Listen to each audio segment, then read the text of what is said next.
Buenos días, buenas tardes, buenas noches. Ya tenía un rato que no hacía audios, que no hacía podcast en castellano. Bueno, tampoco tanto. Que prometo seguir haciéndolos en inglés para que quienes están escuchándonos desde otras naciones y se les facilite escuchar en idioma inglés, pues sea más sencillo para ustedes escucharlos. Porque he visto, creo que en las estadísticas del canal, que muchas personas ponen, en primera, que nos siguen de otros países, porque parece que México no es el principal país de donde escucha, sino que se escucha de otras naciones. Antes, hace años, la principal nación de donde se nos escuchaba era Estados Unidos. Y por alguna razón se cayeron las visualizaciones en Estados Unidos, se cayeron las visualizaciones en Estado español, y qué casualidad que al mismo tiempo los grandísimos revolucionarios subieron. Qué casualidad, ¿no? Mientras que el bolchevismo, pero esto simultáneo. Y al mismo tiempo observo que en el bolchevismo lo común pues es que te empiecen a perseguir, ¿no? O sea, lo que ocurrió en este canal, que por cierto ni los he saludado. Buenos días, buenas tardes, buenas noches, dependiendo de la hora y lugar en que estén escuchando. Por cierto. Y por allá a los otros los premian con creador digital. En fin. Ya, la historia a cada quien nos está poniendo en nuestro lugar.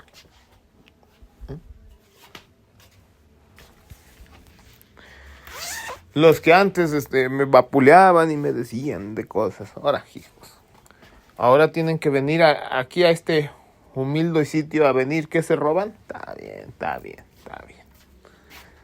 ¿Cómo quedas tú? ¿No? Fíjense que hablando de esta situación del arte y que habíamos prometido que íbamos a hablar del manga y cuestiones por el estilo,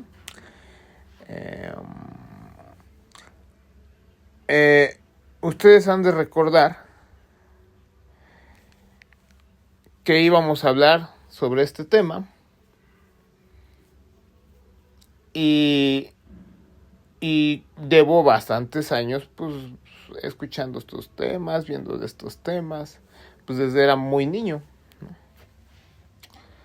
Entonces quiero pues platicarles un poco de lo que yo veía y mi visión del anime y del manga. En fin, tengo la autoridad moral, pues, y desde muy niño veo estas cosas, pues creo tener la autoridad moral para poder hablar de eso. Ya no lo hago tan seguido, eso es verdad, y quizá ya no puedo hablar de los más modernos, más modernos, ¿no? Pero sí puedo hablar porque conozco un poco del tema.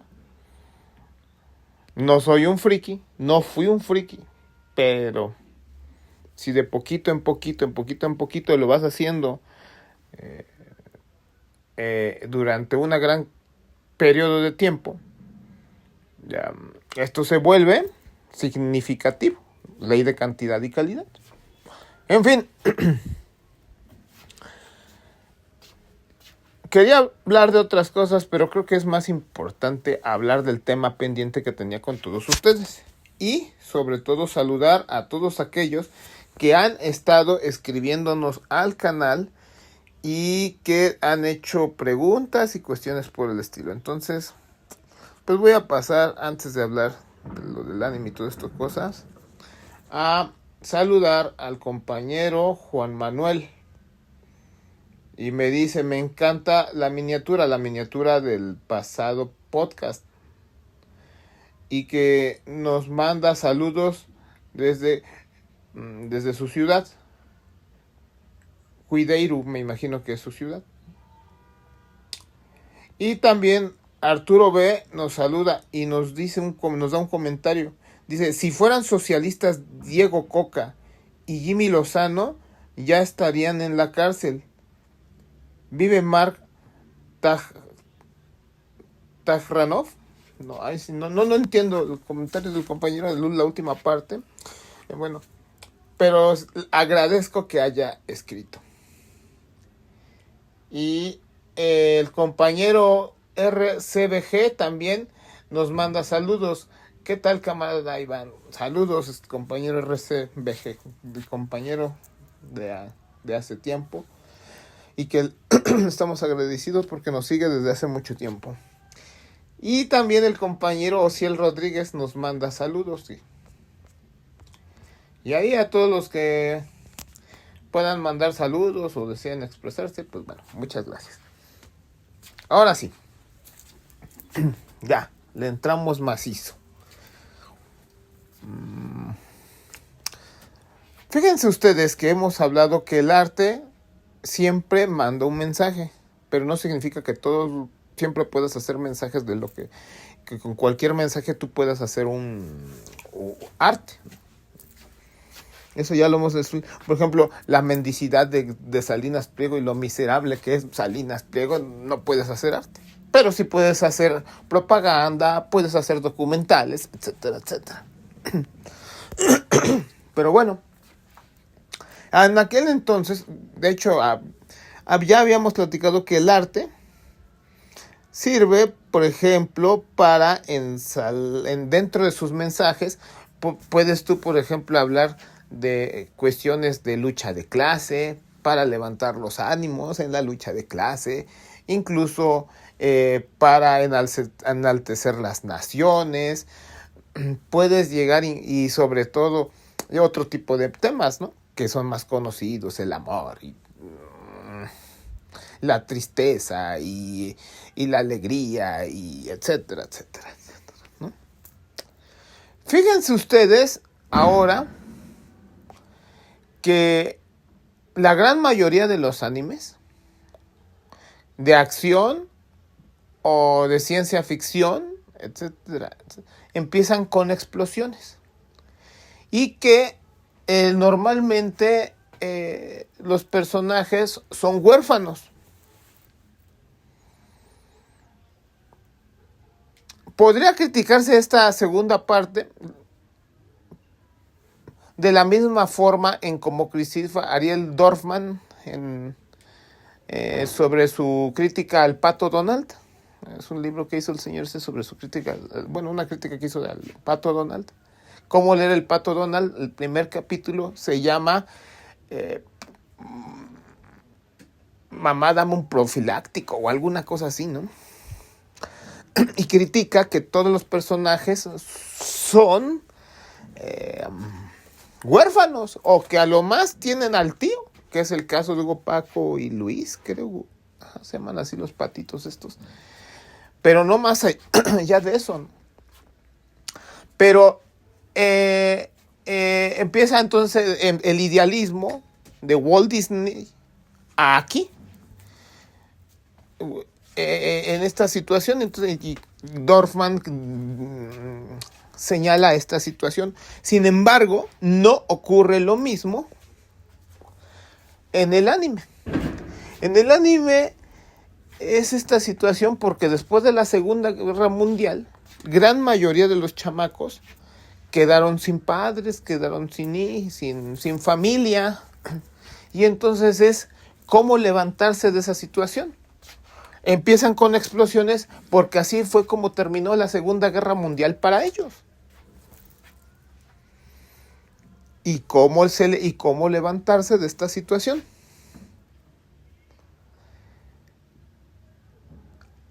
Fíjense que hasta hay un anime que trata abiertamente este tema. The Grave of the Fireflies. Creo que así se llama, algo así como la tumba. Eso significa como la tumba de las luciérnagas, ¿no? ¿Sí? está la versión animada y la versión película de esta. Hay dos versiones de esta misma historia. La película obviamente japonesa, el otro obviamente anime. Y platica la historia de un niño y su hermana que sobreviven a la explosión de la bomba en Hiroshima o en Nagasaki, alguna de ellas dos. Y narran qué es lo que sucedió, cómo se dieron esos acontecimientos y qué pasó durante la bomba nuclear, qué fue lo que sucedió exactamente. Hay documentales de gente que vivió este acontecimiento y que lo sobrevivió. Y que es un misterio cómo sobrevivió esta gente, pero lo sobrevivió.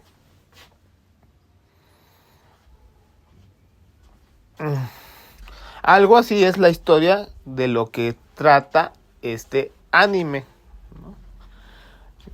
La tumba de las luciérnagas, The Grave of the Fireflies. Se los recomiendo muchísimo. Ahora ustedes piensen en todas estas series, todas estas caricaturas, y noten la diferencia de la falta de paternidad de un lado y la falta de paternidad en el otro lado de Walt Disney y sus personajes.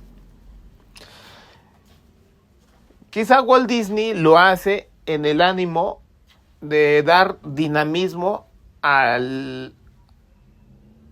los personajes más jóvenes, y al mismo tiempo que tú le das más dinamismo, haces más atractivo a los personajes más jóvenes para los más jóvenes.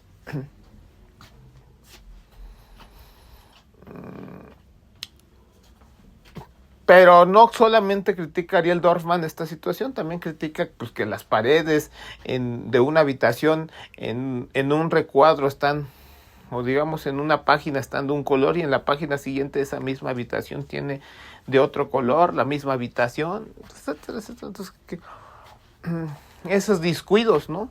Pero como es un descuido 1, 2, 3, 14 veces, eso ya se vuelve una tendencia dentro de esta animación americana, estadounidense. Horrible, ¿no? A mí no me gusta. Mientras que en el otro sentido, el dibujo japonés es muchísimo más cuidadoso. No se equivoca en eso. No suele equivocarse en ese tipo de cosas. No comete ese error. Y eso lo hace muchísimo más valioso. Y eso permite que tú sigas una historia más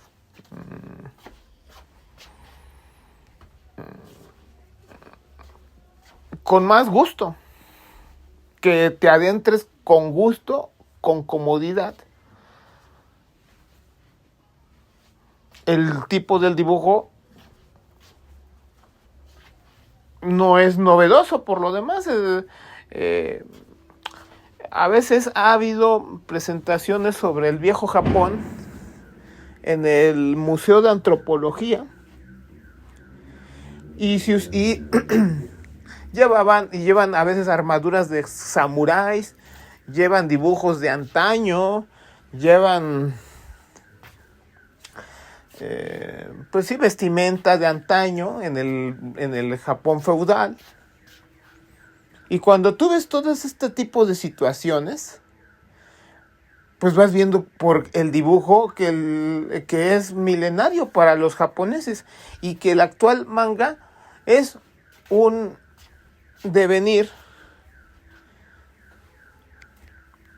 como explicaría Marx, la forma de la producción da la forma de la economía, da la forma de la propiedad, da la forma de del derecho positivo, da la forma incluso del arte. El arte japonés adquiere esta forma después de la Segunda Guerra Mundial. tenías que llevar algún tipo de alegría a la gente, en especial a los más niños, máxime cuando muchos de ellos pues quedaron huérfanos. Y por otro lado, el Japón supuestamente imperial, que estaba invadiendo China y que había invadido China y que tras la Revolución China fueron expulsados, y Japón se queda humillado. Miren, Japón es expulsado de China. Por otro lado, es derrotado y estuvo a punto de ser invadido por la Unión Soviética. La razón por la que fueron lanzadas las bombas nucleares a Japón fue para amenazar a la Unión Soviética y evitar que la Unión Soviética entrara a este país. Y con eso, permitir que Estados Unidos entrara a Japón. Entonces, después de ese momento, no solo se evita que entre Japón, sino que eso permite que entre Estados Unidos y que ahora Japón sea una colonia japonesa, una colonia estadounidense, perdón. ¿Quién estuvo disfrutando todos estos años de las plusvalías producidas en Japón? Pues la clase dominante estadounidense. E incluso en última instancia, pero también partícipe de estas plusvalías, el propio proletariado estadounidense. De eso ya hemos hablado.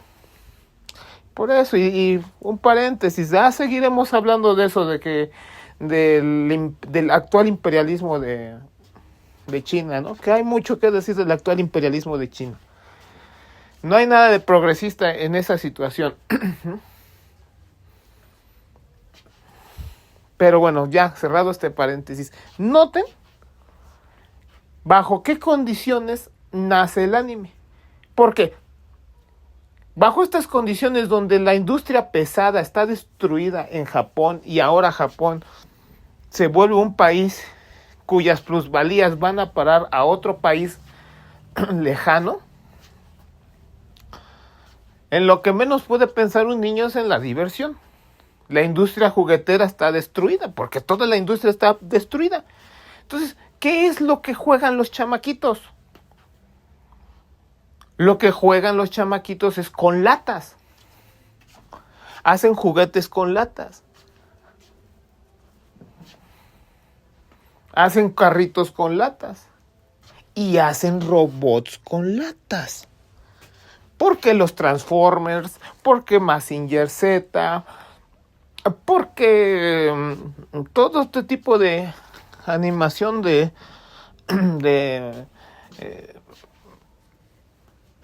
porque es lo que se hacía. Por eso los japoneses hay mucho Robotech, Macros. Robotech es una producción estadounidense y japonesa simultáneamente, y Macros es netamente japonesa. ¿Por qué todo este tipo de Transformers? Porque es con lo que jugaban los chamacos después de la Segunda Guerra Mundial. Lo que jugaban los niños.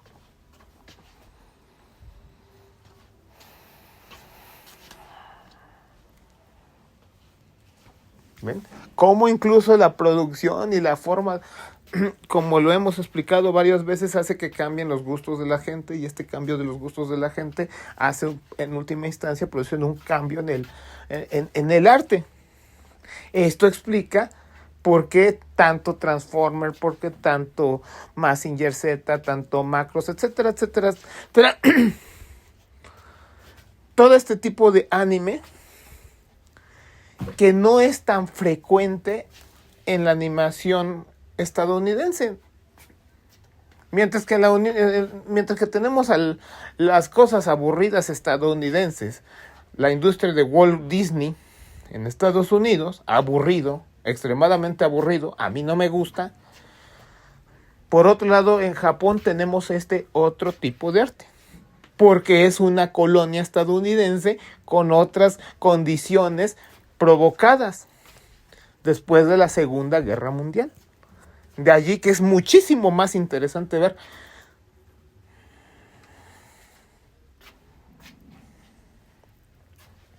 Por ejemplo, ahorita vamos a hablar un poco de Mazinger Z. Ya vimos que el origen, ¿de dónde está el origen de Mazinger Z? Como la fantasía creada por unas latas de consumo, como una fantasía creada en la última de las últimas de las instancias, una fantasía creada con botecitos de latas, de conservas. Es de los 70s este anime, pasó del 74 al 76 en Japón, si no mal recuerdo, es más o menos en México llega hasta los 80s.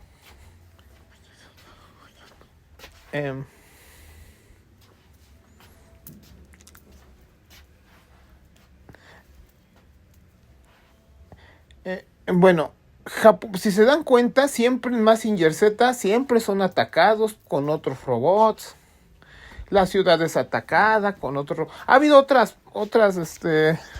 ovas de Mazinger más adelante, más modernas. No voy a discutir esas ovas más modernas de Mazinger. Me voy a quedar con la ova, con la primera ova, ¿no? Siempre son robots que llegan a atacar y que llegan a desde quién sabe dónde, el Barón Ashler y con el Dr. Hell y todos estos fulanitos. Siempre se llegan a atacar. ¿A qué les recuerda? Sí, claro, a los Estados Unidos que llegan a atacar. ¿Y qué es lo que tiene que hacer Mazinger Z? Comportarse como un soldado y defender a la nación. Es un arma que está defendiendo. Mazinger Z es un arma que está defendiendo a la nación. Y Koji Kabuto, un soldado en defensa de la nación. Y claro, el Instituto de Investigación Fotoatómica, es decir, en la técnica y la ciencia, en defensa de la nación, creando armamento para la defensa de la nación.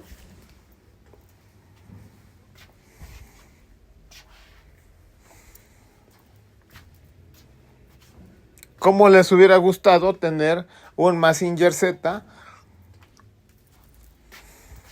a los japoneses para haber derrotado en aquel momento a los Estados Unidos, ¿no?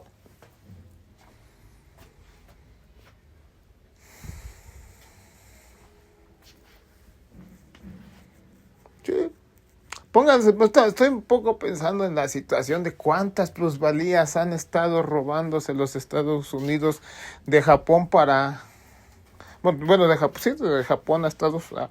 Y solo imagínense, esas son las que han robado de Japón a Estados Unidos. Solo imagínense las que se llevaron de Alemania, la Alemania federal.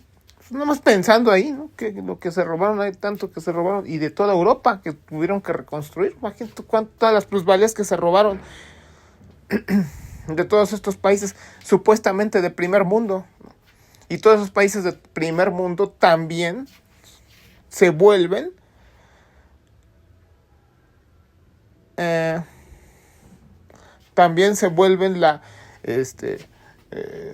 pues sí, países cuyas plusvalías, su clase trabajadora, iban a parar, se vuelven colonias de Estados Unidos.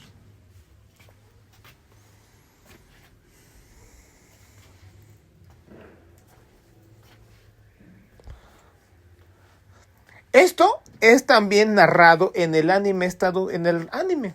La historia de Remy es un niño europeo en búsqueda de sus padres.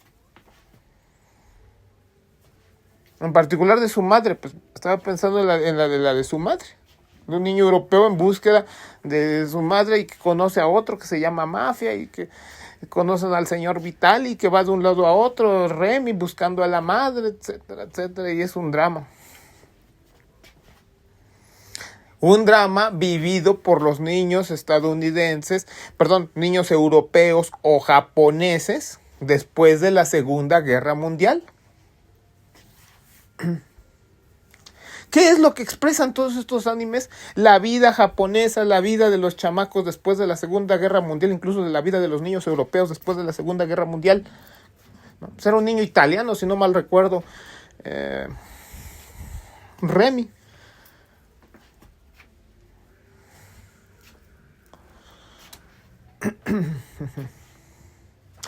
Y entre paréntesis, pues les recomiendo que vean la película de El tren de los niños. Hablando de estas cosas, es que narra un poco la historia de los comunistas italianos. Ahí les recomiendo que la vean. Ya, paréntesis, ¿no? Hermanos y hermanas, como hemos dicho, en este nuevo idioma que a mí no me gusta, porque ese nuevo idioma lo empezó Fox con eso de que chiquillos, chiquillas. Pues no, vamos a hablar como antes. No, yo no voy a hablar como Fox, ese disque idioma de género no es cierto, esos están hablando como Fox, el que empezó con eso fue Fox en México, y no voy a hacerle la segunda Fox. A mí no me gusta eso. Eso lo empezó Fox, Vicente Fox. Bueno, regresando al tema. Belle y Sebastián, ¿se acuerdan? Belle es el perro de un niño que se llama Sebastián. Creo que se llama Etienne en francés. Le pusieron Etienne. Este mismo anime en Francia. En Europa creo que se llama Etienne, este niño, Etienne. Pero aquí es más conocido como Belle y Sebastián.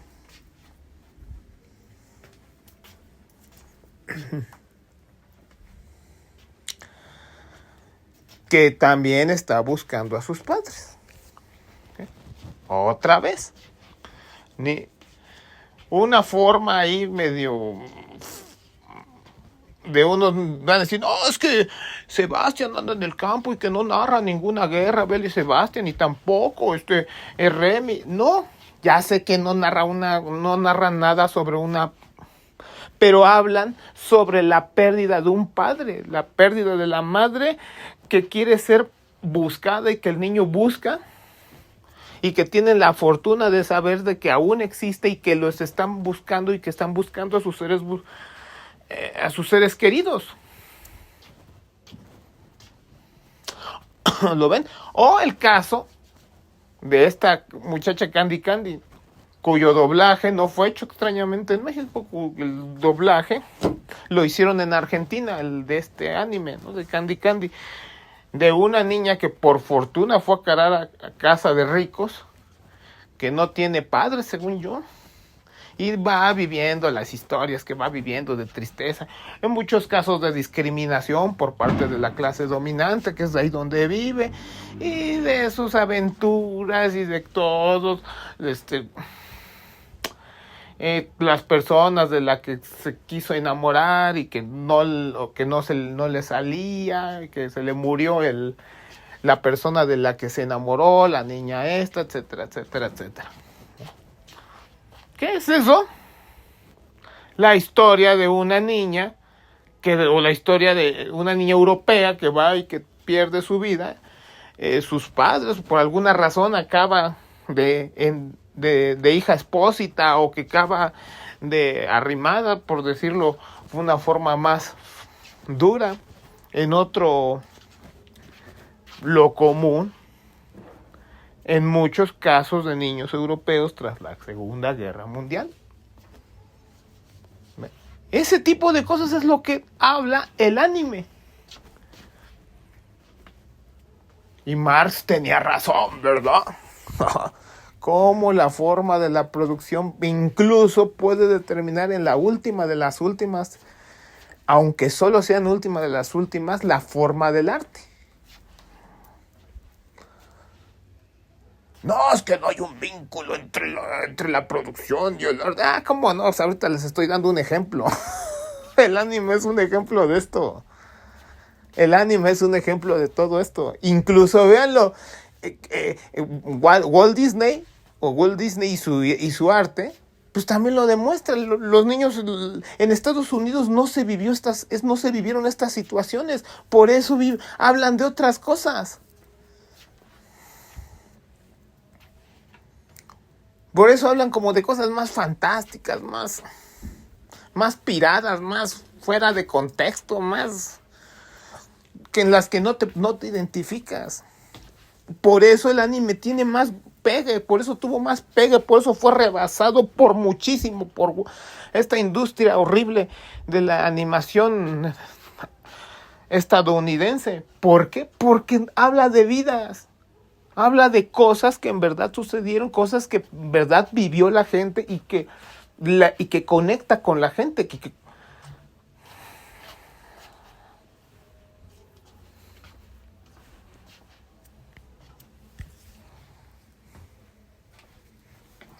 Esto es lo que expresa lo que expresa es este anime, este arte.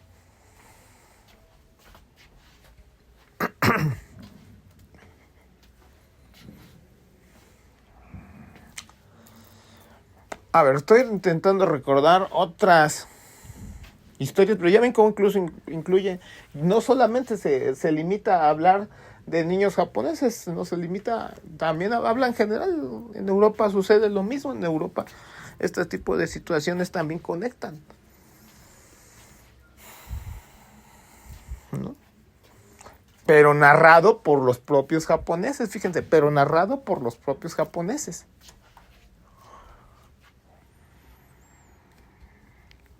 O luego hacen como especies de digamos, remasterización. No está bien dicha esa palabra, la corrijo. Pero incluso recuerdo que hablan un poco hay uno de la familia Robinson, ¿no? La familia Robinson, que es un poco, y narra cómo de la nada, en una isla, cómo de la nada se tienen que ir levantando. Hasta que finalmente que la familia Robinson estaba en una isla y regresan a su país natal, Europa. Es decir, cómo te levantas de la nada y empiezas a hacer de la nada tu micro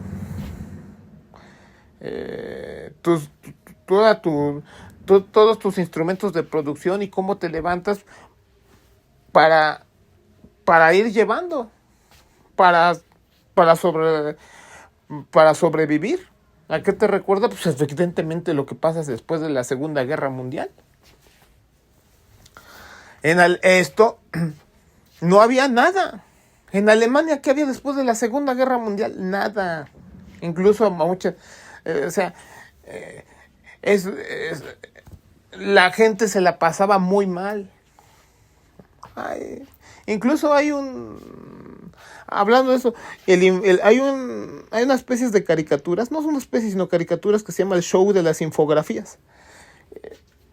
Sí, podrás decir, y hablan de muchos temas modernos, ¿no? Es una especie como que entre caricatura documental. Tendencioso, sí, pero te sirve, da muchos datos sobre muchas cosas. Vale la pena verlo. Da muchos datos sobre muchas cosas. Aunque es más como una especie de documental con caricaturas. Mientras que este caso pues es arte. Estamos hablando de arte. Cómo ya regresa la familia Robinson a su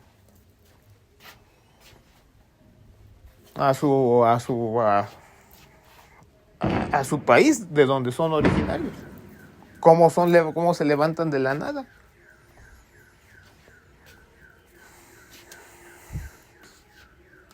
¿Vemos? Esta es la gran diferencia.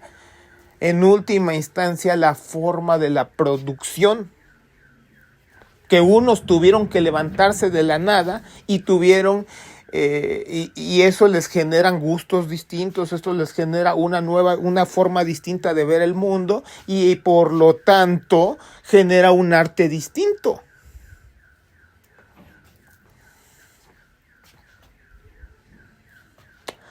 Fíjense que son como más setenteros, son animes como más setenteros si se dan cuenta, ¿no? Llegan a México por ahí de los 80s, muchos de estos. Otros narran, les digo, más como historias de niños, ¿no? Es que esto es un niño. O de adolescentes, historias de niños, historias de adolescentes. Ahora, eso significa que si hay padres en la animación, Yo les decía que los estadounidenses quitan a la familia, a los chamaquitos, para volver más dinámico, o ellos, o Walt Disney en particular, para hacer más dinámicas sus historias. Mientras que es distinto en los Estados Unidos. Pero si ustedes se dan cuenta, con los Simpson es una ruptura con Walt Disney. Porque aquí meten a la familia, involucran al papá, denuncian el patriarcado. Originalmente lo denunciaban, ya hablé sobre mi opinión sobre esto. Originalmente lo denunciaban, después es el patriarcado. Porque antes la figura central era Bart Simpson, deja de ser Bart Simpson, se vuelve Homero Simpson, deja lo que había de original en la serie y se vuelve más monótona, más aburrida y más tonta la serie. Por ejemplo, Family Guy, Padre de Familia, lo traducen en castellano aquí en México. Esta serie ya es completamente, es absurda, es tosca, es fea, horrenda, ¿no? Porque ya aquí esta serie ya empieza donde terminaron los Simpson. Aquí, ¿quién es la figura central en Family Guy? Pues la figura central es Peter Griffin, el padre de familia. Y siempre lo fue y siempre lo es. Y toma lo tosco, lo grosero, lo más burdo, a mí no me gusta. Y por el contrario y sí, es una especie como de burla.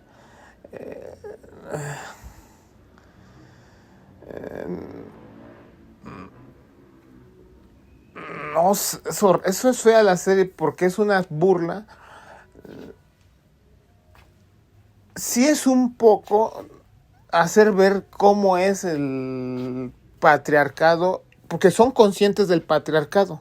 En Family Guy son conscientes del patriarcado existente, pero no lo denuncian. No hay una denuncia como tal en ello. Simplemente navegan en el patriarcado y se ríen.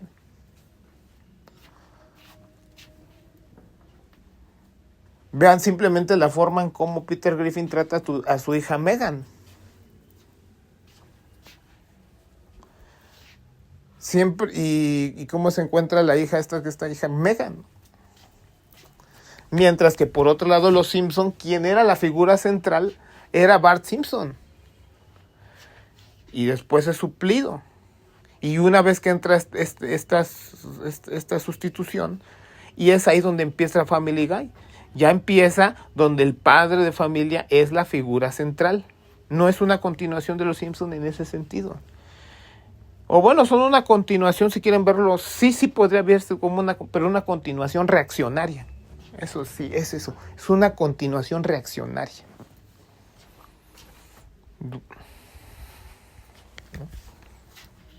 Con esto quiero hacer ver la diferencia en el arte estadounidense y el arte japonés, el manga. ¿Qué son más Full Metal Alchemist? Vamos a ver, estamos viendo más, haciendo el contraste. ¿Cómo es el arte ahora con Full Metal Alchemist? Ahí el personaje son los hermanos Ehrlich. Alphonse, que termina perdiendo su cuerpo, digamos, y que el alma de Alphonse termina pegada en una armadura. Y Edward Ehrlich, el hermano mayor, que pierde unas extremidades y son sustituidas, digamos, por la ciencia moderna que en ese momento hay. ¿Ven? Se supone que habla como si que fuera una historia en Europa, pero al mismo tiempo con una superindustria, una supertecnología. Es como si que está ambientada en el siglo XIX, pero con la supertecnología japonesa. Llega un momento en los 2000 donde se pensaba, o a finales de los 90, que la tecnología japonesa venía a sustituirlo absolutamente todo.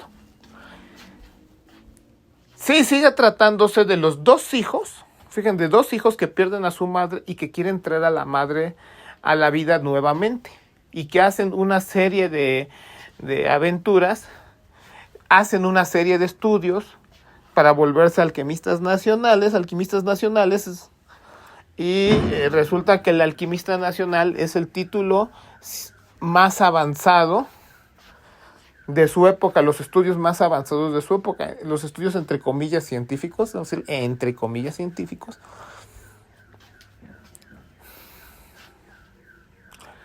Y sí, sí se dan cuenta de esta situación, pero habla igualmente de niños huérfanos que quieren volver a la vida a la madre, porque del padre lo han perdido para siempre, no saben del padre, y a lo largo de la historia se terminan encontrando con el padre. Hay dos versiones de Full Metal Alchemist, hay dos versiones. Entonces mezcla esta como ciencia con algo, con cosas que son de pseudociencia, de magia, vamos a decirlo de magia, lo mezclan como con magia. Y según esta serie, se convierte en valores iguales en valores iguales. Si tú quieres cambiar un valor igual, lo tienes que cambiar por un valor igual. ¿A quién te recuerda? A la economía capitalista y a los fundamentos de la teoría del valor, presentados por Marx y Engels en El Capital. Pero hay una diferencia. El proletariado es mostrado en ocasiones y lo muestran como una clase a la que hay que apoyar. Sin embargo, no es la única clase creadora de riquezas. Quien resulta que también crea riquezas, según estos, son los alquimistas nacionales. ¿No? Pero no lo hacen a través del trabajo.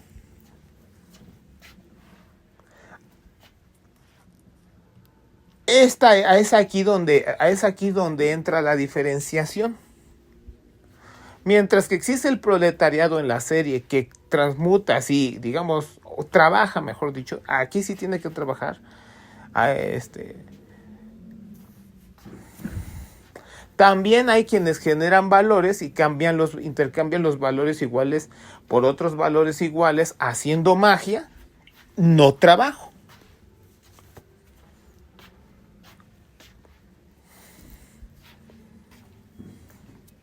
Obviamente, si tú tienes ciencias naturales mágicas, vas a tener una ciencia social mágica, por decirlo de alguna forma, no me gusta ese nombre, o una sociología mágica, no una sociología científica como la marxista. Si tú tienes unas ciencias naturales mágicas, vas a tener ciencias o relaciones entre las sociedades de forma mágica, no científicas. Una sociología mágica, no sociología científica como la que presentan Marx y Engels.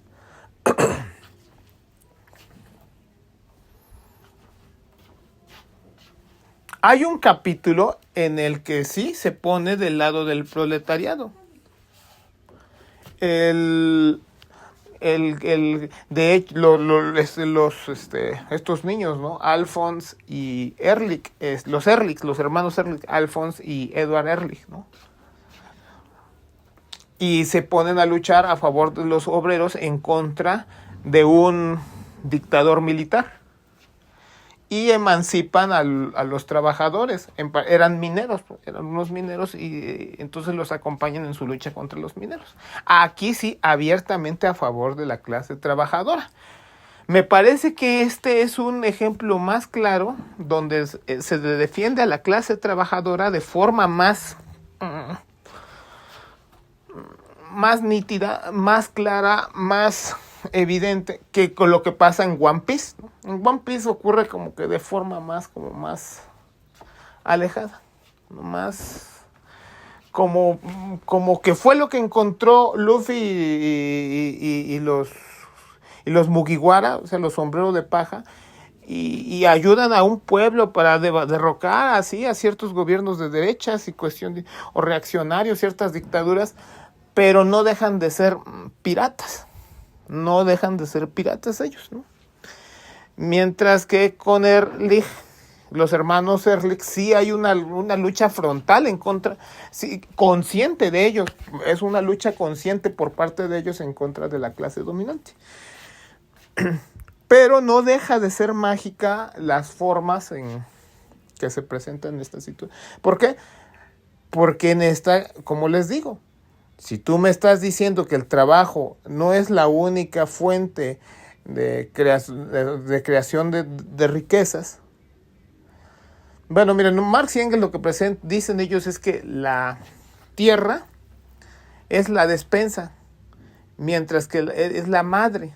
La tierra es la madre y el padre es el proletariado, la fuerza de trabajo. Pero aquí lo que tú ves en el anime es que es sustituido el trabajo por la magia.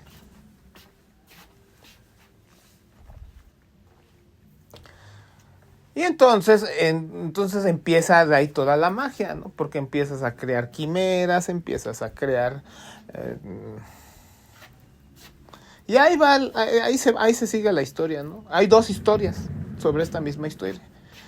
Son 2 historias sobre este mismo anime, ¿no? Full Metal Alchemist, ¿no?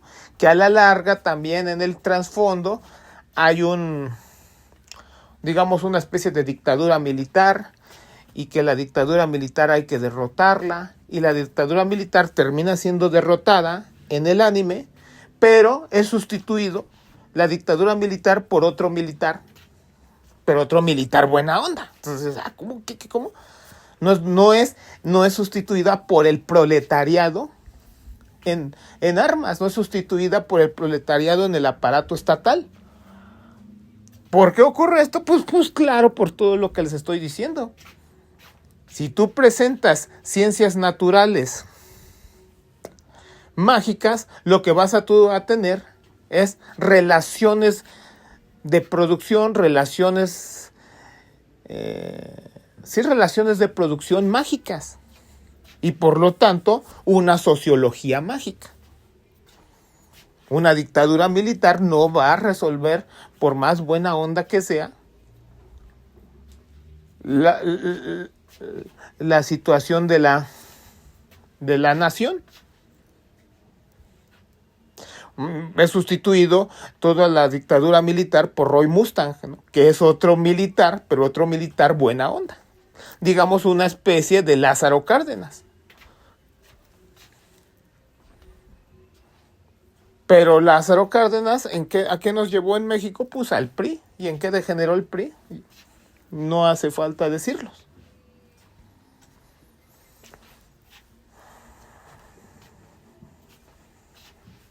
Este ya es un anime más de los 2000.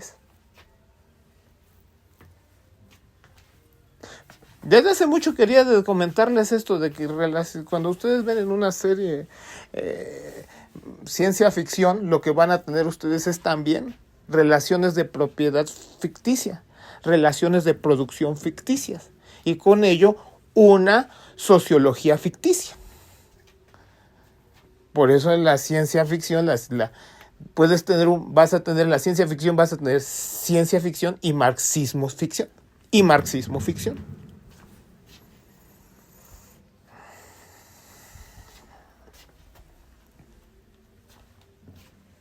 Y mira, hay algo bueno de este anime de Full Metal, es que acaba rápido.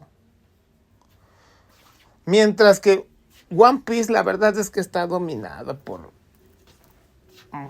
Ese anime mi opinión es que ya tenía que haber terminado desde hace mucho. Yo lo seguí durante muchos años, pero muchos años, y la verdad lo dejé de ver porque ya era muy largo, ya es cansado. Lo vi por más de 10 años ese anime Full, el de One Piece, y se vuelve después de tantos años, ya se vuelve aburrido, dices, ya que se acabe, ¿no? Ya que acabe anime. Lo mismo con Naruto, ¿no? Naruto también. Son brillantísimos. Naruto, One Piece. Pero se vuelven aburridos después de un rato. Dices, ay, ya que acabe esto, ¿no? Ya, ¿qué horas acaba esto, no?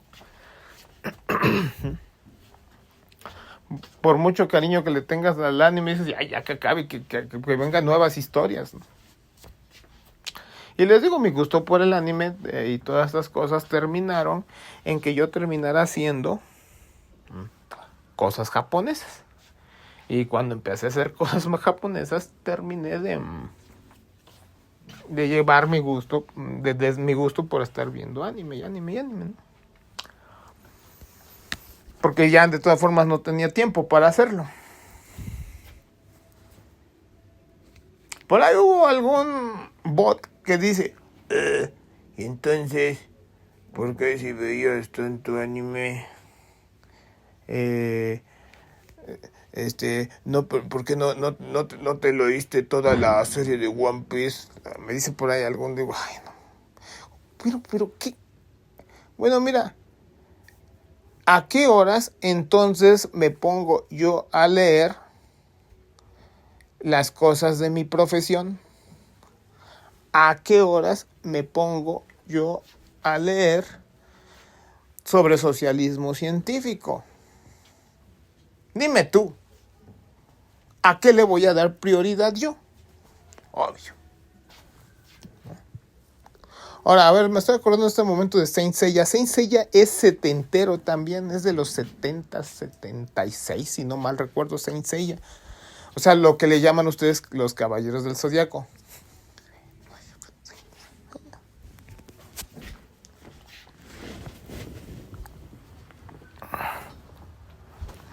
Bueno, en fin.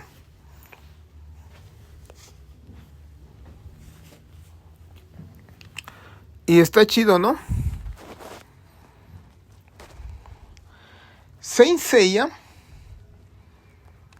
es también una serie que emana de jóvenes y de niños sin padre, que son, digámoslo así, llevados para entrenar a diversos lugares para proteger a la diosa Atena.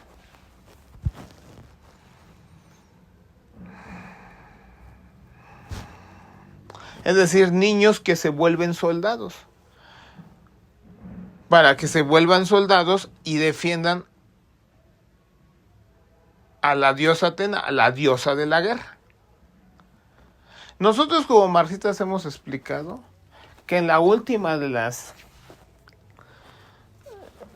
el Estado no es más que una serie de hombres armados. En la última de las instancias, el Estado es una serie de hombres armados.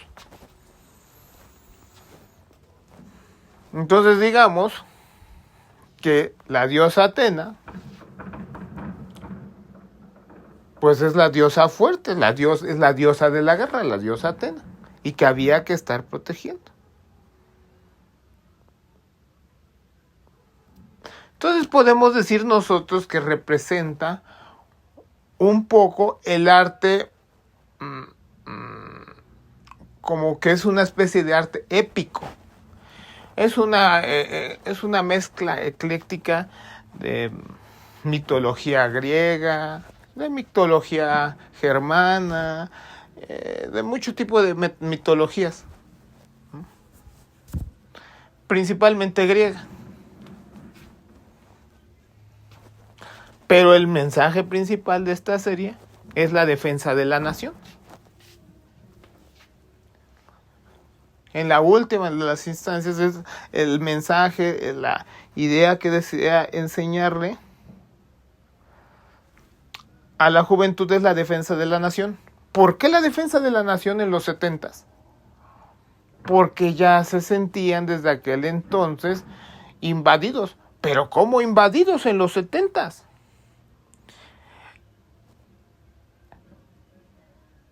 Ellos veían que cada vez la clase obrera japonesa trabajaba y trabajaba más y trabajaba más y trabajaba más.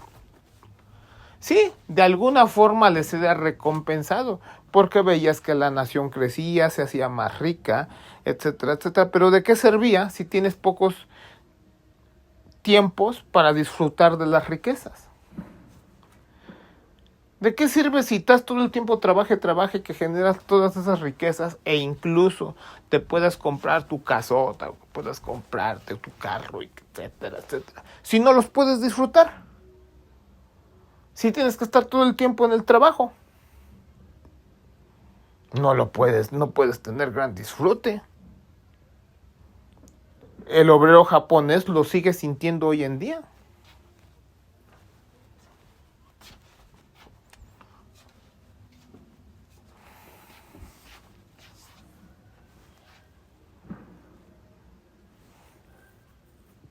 Pero bueno, volviendo al tema original, pues qué es lo que sientes tú? Pues que es necesario defender a la nación de invasores. Por ejemplo, los invasores estadounidenses durante la Segunda Guerra Mundial, por ejemplo. Y por cierto, hay explosiones a cada rato en esa serie. En Saint Seiya, cada rato tú puedes ver explosiones. A cada rato tú puedes estar viendo explosiones en Saint Seiya. Por cierto. Son soldados, los caballeros los santos son soldados, caballeros, son soldados. Los dorados pues, son generales, son el más alto grado en el ejército. Ser un caballero dorado es el alto grado más alto digamos, en el ejército.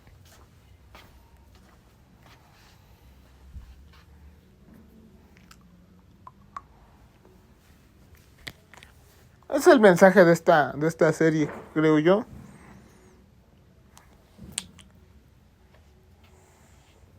Por cierto, los juguetes que hacen en Saint Seiya, ¿de qué están hechos? De metal. No, ¿recordando a qué? A los juguetes originales después de la Segunda Guerra Mundial. Ustedes compraron un juguete de Saint Seiya en aquel entonces, lo ven, ay, mira, pues que la armadura es de metal, que la armadura, pues ¿a qué te recuerda? Pues a los viejos juguetes de antaño, de después de la Segunda Guerra Mundial.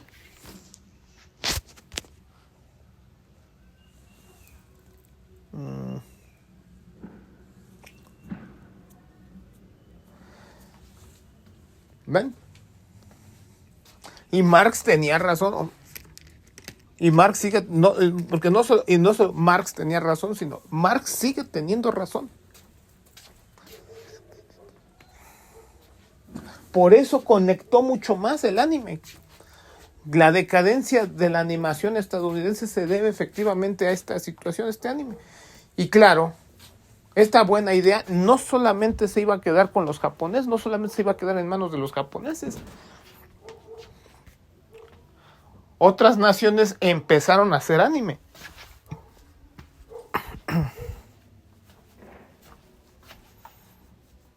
Los chinos hacen ahora anime.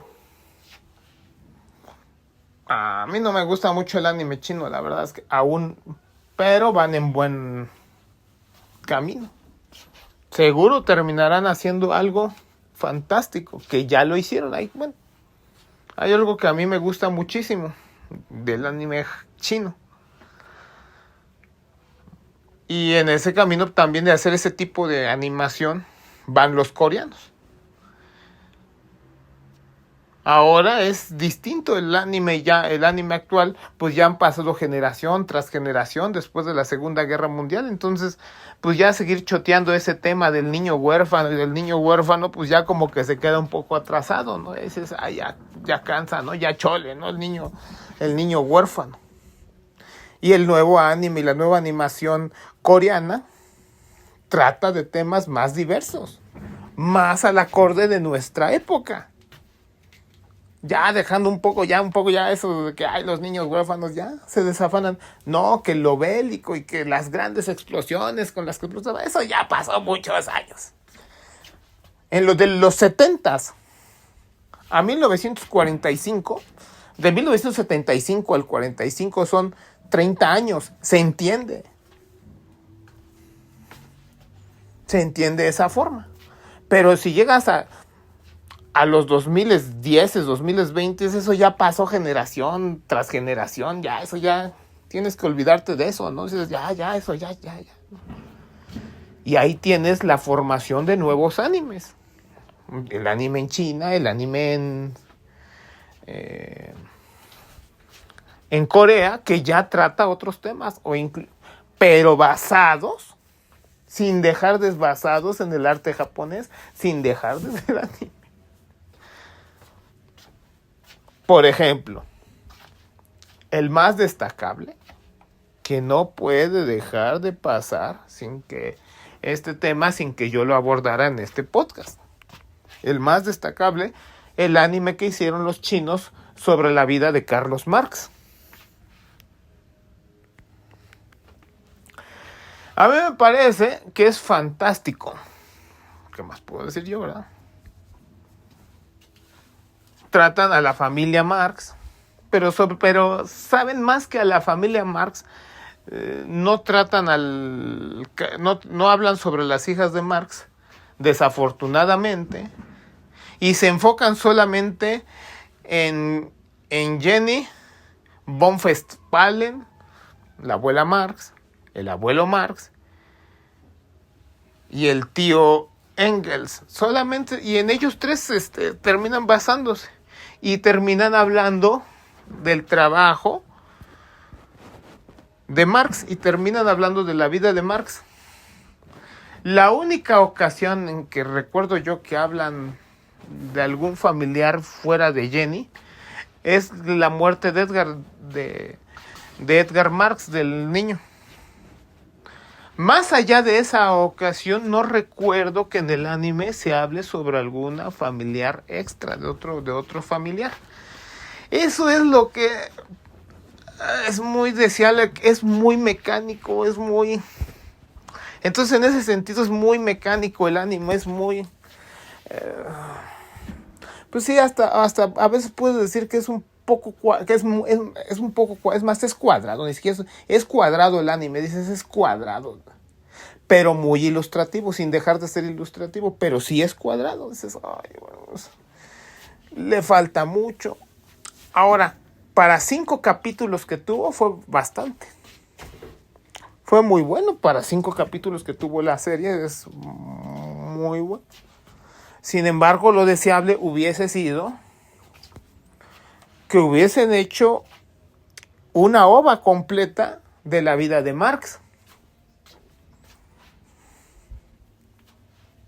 Eso hubiese sido más deseable. Pero la burocracia, y más que burocracia, al nuevo orden social en China, capitalista, no le gusta este tipo de situaciones. No quiere hablar de Marx poco a poco. Quieren desafanarse de Marx. Ya no quieren hablar de Marx. Les lastima escuchar a Marx. Entonces, como que ¿por qué van a sacar toda una ova en torno a la vida de Marx? Es natural que no quieran sacar una ova. Pero sin embargo, se ven obligados a hacerlo. Es como un poco parecido a Robespierre hoy en día en Francia. Francia cada vez se avergüenza más de Robespierre, de Jean-Paul Marat y por lo tanto de la mismísima Revolución Francesa.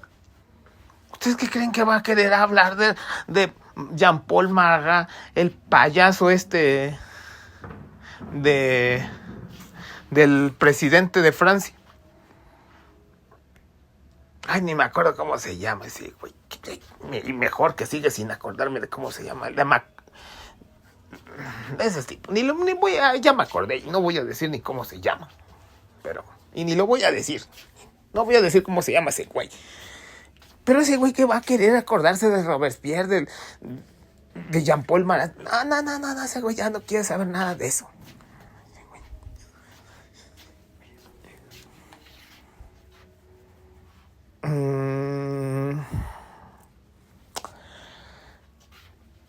Así se sienten los actuales capitalistas chinos, con Marx.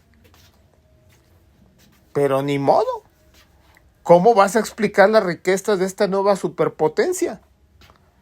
Finalmente, esta superpotencia se basa de un estado obrero deformado hasta los 90. En los 90 viene la transformación capitalista tras la caída del bloque soviético, la transformación de la China comunista, así llamados China comunista, de un estado obrero deformado a un estado capitalista.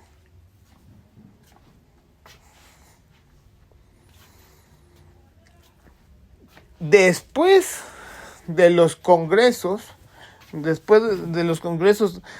se cita a ciertos congresos después de la caída del bloque soviético, y ya en esos del Partido Comunista, ya en esos congresos empieza a darse lineamientos para la reapertura de la economía capitalista en China. ¿Cómo no? Sí hay momentos, sí se puede decir que hay un momento exacto. En otro podcast trataré el tema. Pero sí hay momentos exactos en los que se dice, a partir de aquí empieza ya el capitalismo en China, ¿no? Después de esos congresos del Partido Comunista Chino, que son contrarrevolucionarios, desde luego son congresos contrarrevolucionarios.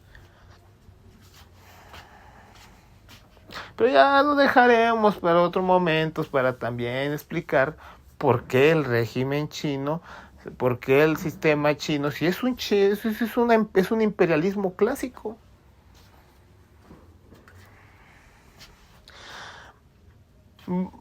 Nada más veamos esto. Díganme ustedes, en el socialismo lo que tiende a suceder es que empieza a desaparecer el dinero. Lo que nosotros vemos en la actual China es que China cada vez adquiere más y más y más y más oro, y compra más y más y más oro de otras naciones, y quiere adquirir más oro, en contraste con lo que tendría que haber en un periodo de transición. En un periodo de transición, el dinero, la mercancía dinero empieza a perder importancia, y lo que nosotros vemos en China es una superimportancia. De hecho, China es el mayor tenedor de dólares estadounidenses. Y que ahora se está deshaciendo de ellos para cada vez más empezar a comerciar con otras monedas, para empezar a adquirir más oro. En un periodo de transición es imposible que se le dé cada vez más importancia a la mercancía dinero. Al contrario, deja de tener importancia la mercancía dinero, y esta solamente sigue existiendo, en el mejor de los casos, solamente para hacer datos estadísticos. Solo para hacer estadística. Pero esto no vemos que ocurre en el sistema chino. En el sistema chino lo que tú ves es, por otro lado, que el aparato estatal cada vez se hace más grande y más poderoso y más fuerte, y eso se refleja efectivamente en que el ejército cada vez se rearma. Hay un rearme en el ejército chino. Es decir, el Estado chino se hace más poderoso. En una época de transición, lo que tendría que suceder es que el aparato estatal chino se va haciendo más chico, se va menguando, se va desvaneciendo. Para usar las palabras de Lenin, el Estado chino tendría que estarse desvaneciendo. Y lo que nosotros vemos es que el Estado chino hay un fortalecimiento. en el Estado chino. Entonces, cuando ustedes me hablan de que no, que es un metamodo de producción, no sé qué, y el trabalenguas metamodo de producción, no sé qué, no me lo sé bien el trabalenguas Si tú quieres decirme por ese trabalenguas un periodo de transición, falso, eso no ocurre. Otra cosa en la que puedes ver esta situación es que China no ha llamado a la formación de una internacional comunista. Si China tuviera una tendencia en verdad hacia la destrucción del capitalismo, tendría entonces que llamar a la formación de una internacional comunista por la destrucción del capitalismo en todas las naciones del mundo, y lo que vemos es lo contrario. Vean ustedes el asunto que hay en Gaza. La situación de Gaza es una situación que tiene que ser destruida por el proletariado israelita sobre todo. Es misión del proletariado israelita sobre todo terminar de emancipar a la clase, o terminar de emancipar al pueblo palestino. Y claro, respaldado por el proletariado de todo Oriente Medio. Por eso estamos llamando a la formación de un proletariado en todo Oriente Medio e Israel. Por eso decimos de todo Oriente Medio. Ya he hablado demasiado de esta situación. No la voy a volver a repetir aquí. Pero esta es una prueba más. China ha llamado a la formación de una internacional comunista en estos países. No, lo vemos comerciando con Arabia Saudita, reaccionarios en Arabia Saudita, con Netanyahu, súper reaccionario. Entonces me puedes decir que qué clase de metamodo, qué hijo de su... ¿Qué es eso? Lo que yo veo es que en lugar de amar una internacional comunista para que el proletariado israelita derroque a Netanyahu, lo que yo estoy viendo es lo contrario. Que lejos de respaldar al proletariado israelita, respaldan a Netanyahu. Que en Oriente Medio, lejos de respaldar al proletariado iraní, respaldan a todo este gobierno de derechas fundamentalista musulmán, y en Oriente Medio respaldan todos estos, en vez de respaldar al proletariado de Oriente Medio. Pues, eso no es un periodo de transición. No hay ningún periodo de transición.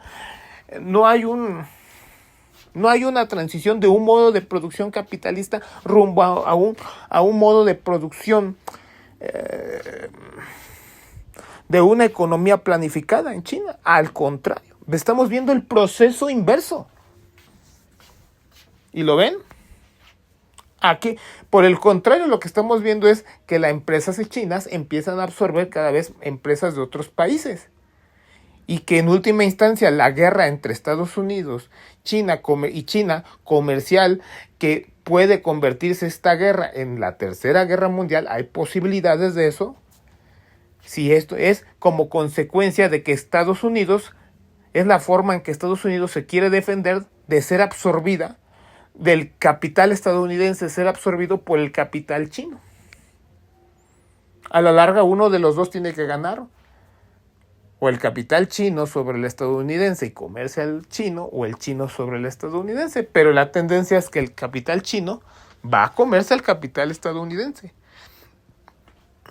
Y el aparato estadounidense, para defenderse, el capital estadounidense está dispuesto incluso a irse a una tercera guerra mundial.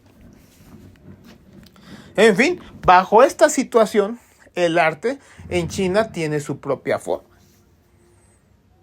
Es natural que no quieran sacar una ova sobre Marx.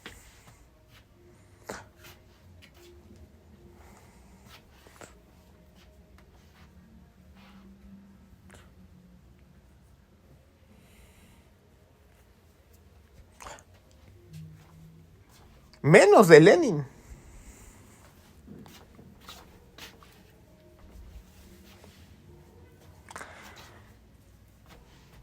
Y bueno, así yo creo que ya me he pasado un poquito más del tema. Incluso ya esta última parte empecé a platicar sobre otro tema. Pero bueno, en fin, espero que hayan disfrutado que les haya sido nutritivo. No necesariamente tienen que estar de acuerdo conmigo, pero creo que sí les puede ser nutritivo y les puede disparar a ustedes otras ideas. Sí, y esto puede servirles a ustedes para dispararles otras ideas, ¿no? Bueno, pues es todo por hoy. Nada más les agradezco a todos ustedes que me ayuden, sobre todo a los que se hayan quedado hasta el final.